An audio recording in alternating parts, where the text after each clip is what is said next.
Well, today we're going to be talking about archery. In the past few days, I have mentioned to you all the importance of black powder, the importance of, well, I did a poll in regards to archery and black powder, and I did another poll in regards to the 17 HMR, the 22, and an air rifle. So I'm trying to provide you with different ways to procure food in an SHTF.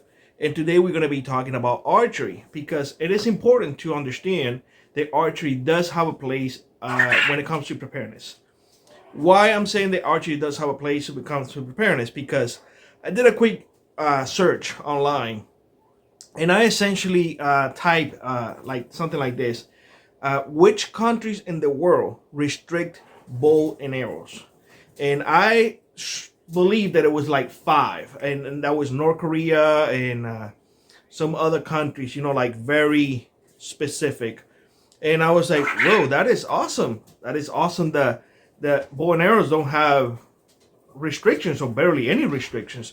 I can say that here in the US, I didn't find many restrictions, to tell you the truth. In fact, nobody pays any mind if you are in your backyard, just practicing archery. Now, I understand that some municipalities may have different regulations, and I encourage you to look into them. You don't want to get in trouble. But honestly, when it comes to archery, even for hunting purposes, in Florida, you had the chance to go early on in the season for archery, meaning that your chances were higher because the animals, deers, were not that a spook. They were more, just roaming around than anything else.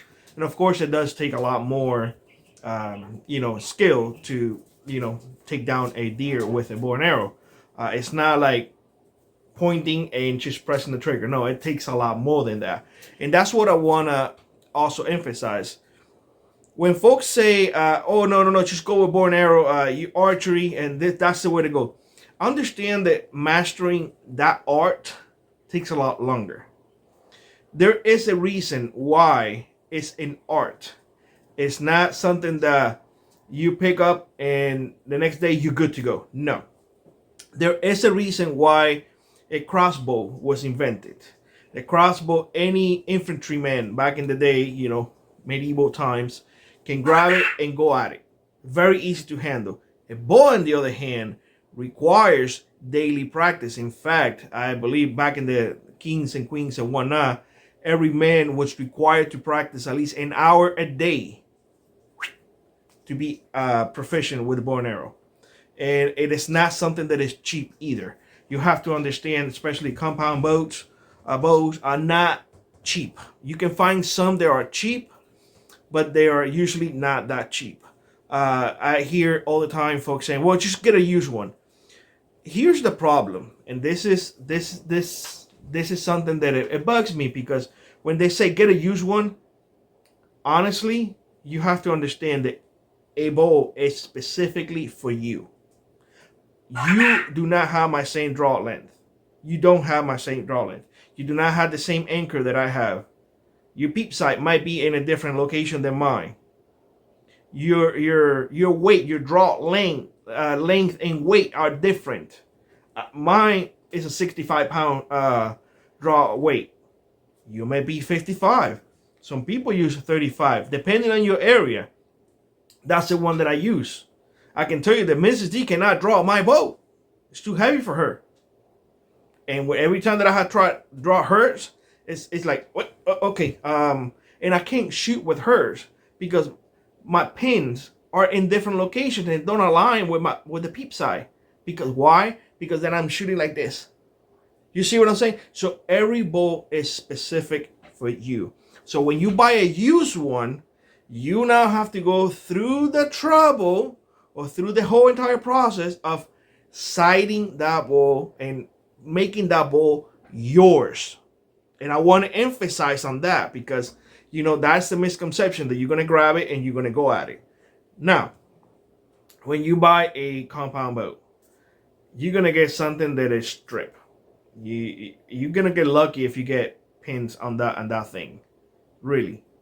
They usually don't come with the release They usually don't come with a peep sight, nothing to hold the arrows. So you're gonna have to invest in a significant amount of accessories. You may say right now, well, you don't need none of those accessories. They make your life a lot easier. Trust me on this. They really do make your life a lot easier. A bow is something that you also have to maintain way more often than a firearm. You really do have to maintain it. You have to wax that string often. You have to make sure you put that oil and those cams and whatnot. So there is a lot more to it than just grabbing and going. Of course, the broadheads, you have to sharpen them and whatnot. Make sure that everything is good. The same way for the arrows. And I'm talking about when I say broadheads, I mean that's the tip of the arrow. You have to make sure that your arrow is balanced. The length of the arrow needs to be for you.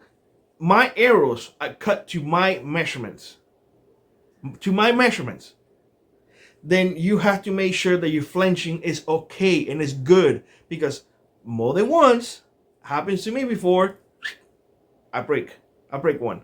Then I had to come back. That's why you often see a little red thing. This is what I'm talking about. This right here. That is the tool that I use to fletch my arrows.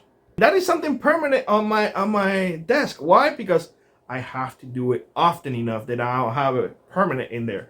So it takes a lot more.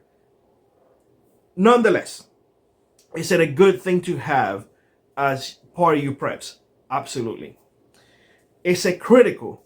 It all depends on you. I also want to touch on crossbows and whatnot. Crossbows do have some regulations. They are more restricted than regular bows. They really are. People believe in they put crossbows in a different category because they believe that you have more.